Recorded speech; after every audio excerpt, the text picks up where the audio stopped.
अमिताभ बच्चनच्या सुरुवातीच्या काळामध्ये सुद्धा त्यांच्या आठवणीत लिहिलेलं आहे की शशी कपूर यांनी त्यांना खूप सपोर्ट केला होता.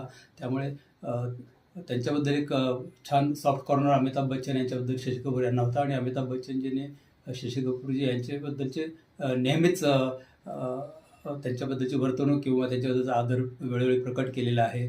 आणि असे शशी कपूर यांनी रोटी कपडा और मकानमध्ये मनोज कुमारसोबत काम केलेलं आहे, क्रांतीमध्ये काम केलेलं आहे. सगळ्यात जुन्या कलाकारापासून ते अगदी नवीन कलाकारापर्यंत. अगदी अलीकडे माँ बेटी नावाचा एक मीनाक्षी शेषाद्रीसोबत सिनेमा होता, तोही उत्तम केला होता त्यांनी.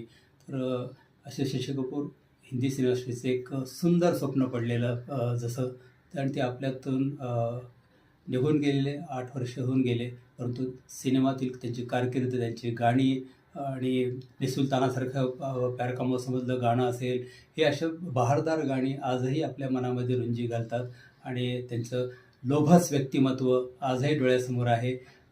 जसं श्री 420मध्ये शशी कपूर, रणधीर कपूर आणि ऋषी कपूर हे बाल कलाकार म्हणून एका गाण्यामध्ये दाखवले गेले आहेत.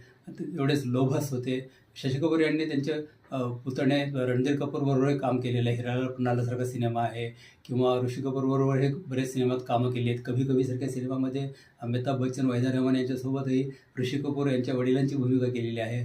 अतिशय छान भूमिका केलेली आहे तीसुद्धा.